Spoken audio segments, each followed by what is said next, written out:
ternyata ini berguna. Padahal kita kan juga terikat sama hukum gitu, nggak terikat sama community guideline aja.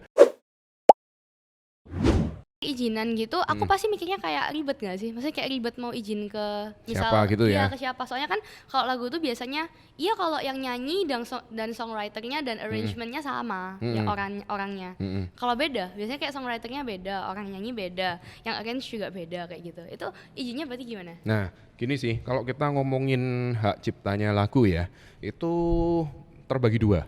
Jadi ada istilahnya itu hak untuk compositionnya, ada untuk sound recordingnya. Oke. Nah, memang ribet. Jadi Ribet ya guys. ribet memang. Nah, sound recording itu maksudnya kalau kita bikin rekamannya. Jadi kan kita kalau bikin lagu tuh prosesnya nggak langsung jadi lagu kan ya. Pasti Benar. kita nulis dulu komposisinya, habis itu tulis melodi, liriknya, nanti direkam baru jadi, ya kan.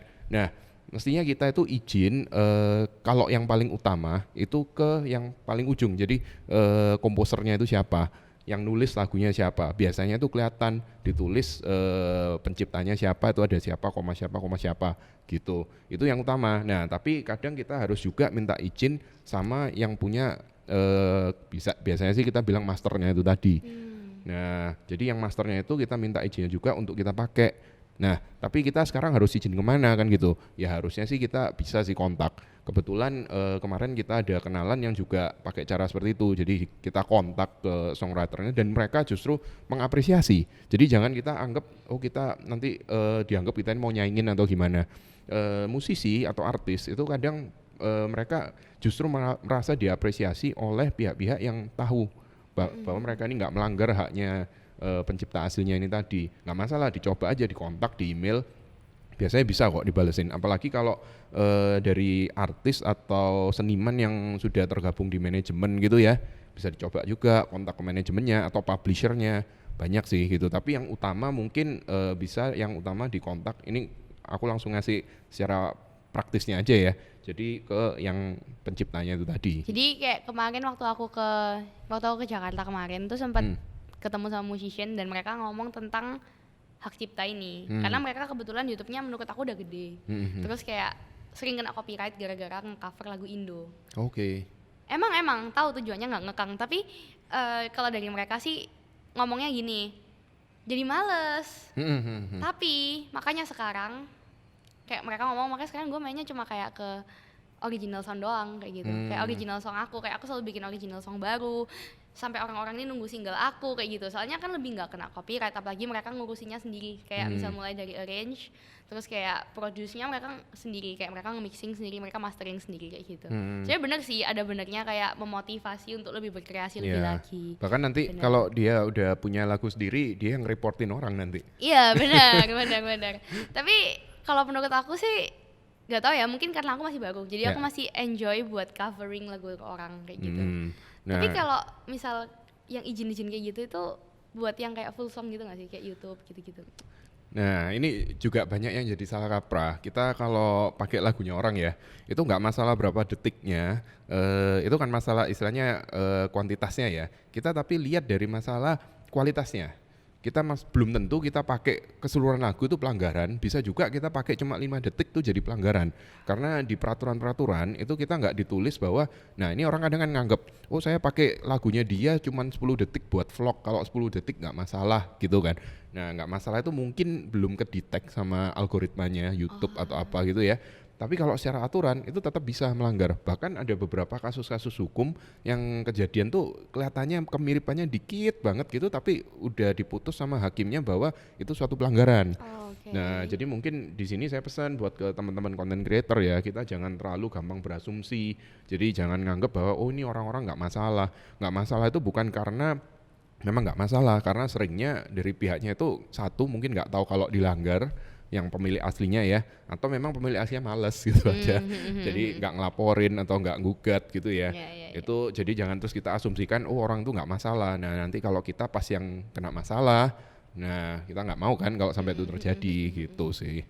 Oh alah. Tapi kalau menurut aku kalau misal masalah hak cipta, maksudnya kayak menghargai karya mereka. Kalau misal aku cover, aku selalu kayak bilang kalau ini tuh lagunya ini aslinya punya siapa. Jadi kayak selalu ada di kreditnya. Kayak misal atribusi ya. terakhir aku lagu apa yang paling tiba-tiba cinta datang. Misal aku bilang tiba-tiba cinta datang, kayak aku selalu kayak strip siapa yang nyanyi, penyanyi kayak aslinya gitu.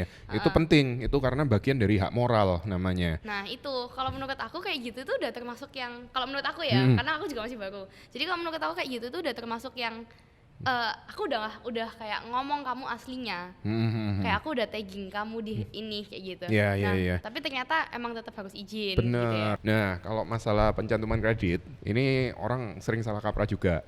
Kita kalau ngomong pencantuman kredit atau pencantuman namanya orang tuh bagian dari atribusi lah istilahnya. Atribusi itu salah satu bagian dari yang namanya hak moral namanya.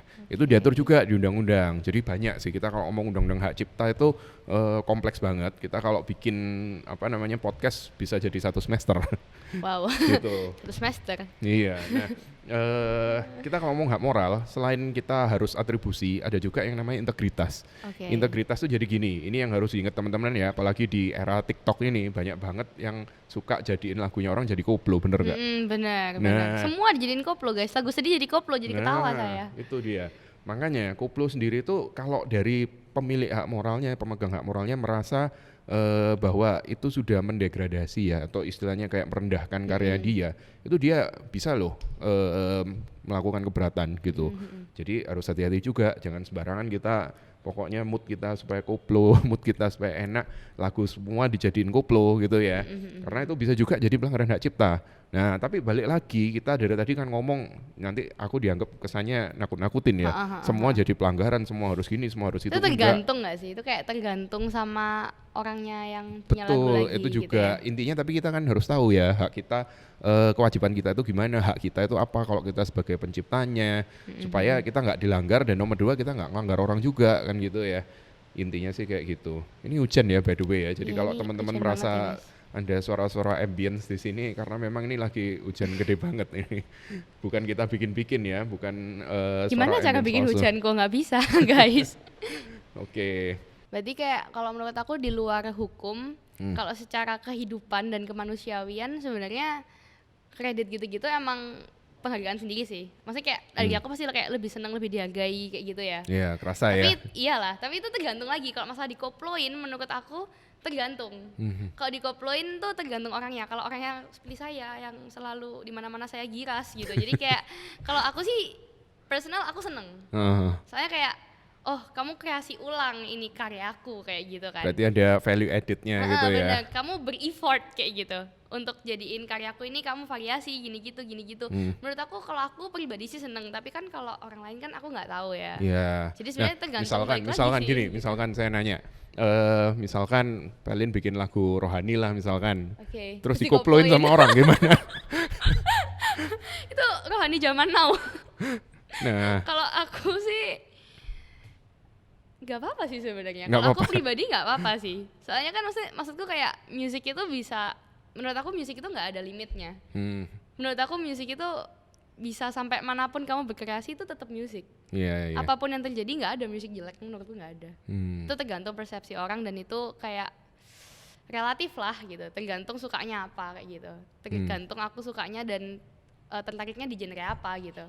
Kalau aku sih dikoploin aku pargoy guys aku. Gimana? Kayak gitu sih. Kalau menurut aku Yuk, sih lagunya fine-fine diputar, aja sih. lagunya. Kalau aku sih santai ya kalau aku, tapi sebenarnya kalau yang paling penting berarti benar katanya Kohan sih, kayak harus izin kayak gitu mungkin. Berarti mungkin Koko bisa memberikan tips lainnya untuk saya yang baru di dunia ini secara perhukuman ya. Iya. Karena saya Kalau orangnya tips-tips santuy. untuk vokal, teknik vokal saya nggak nguasain Oh terus bukan terang. dong, bukan itu. Maksudnya kayak untuk musician lainnya mungkin, karena kan kalau hukum kan luas ya kalau ini. Iya. Dan mungkin nggak semuanya tahu gitu. Betul. Jadi gini sih, kalau tips secara umum ya, saya ngasih tips untuk supaya kita nggak kena masalah dulu lah di platform apapun. Yang pertama, iya kita harus pelajarilah aturannya. Nah, caranya gimana? Ya, at least kita bisa ke platform-platform ya. Sekarang banyak di TikTok, di IG, YouTube banyak yang share edukasi masalah hukum sih. Contohnya Brand Advice gitu ya. Iya, Jadi benar-benar. teman-teman rajin-rajin pantengin ya di Brand Advice, subscribe, follow, nyalain apa tuh belnya semua ya.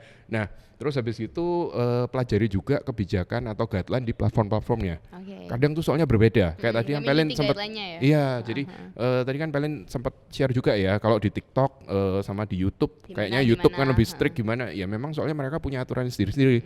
Kadang kita orang ada yang mempelajari cuma aturan YouTube aja, tapi nggak mempelajari hukumnya di Indonesia. Nah, padahal kita kan juga terikat sama hukum gitu, nggak terikat sama community guideline aja. Itu sih yang nomor 2. Terus nomor 3 mungkin masalah izin sama kredit ya.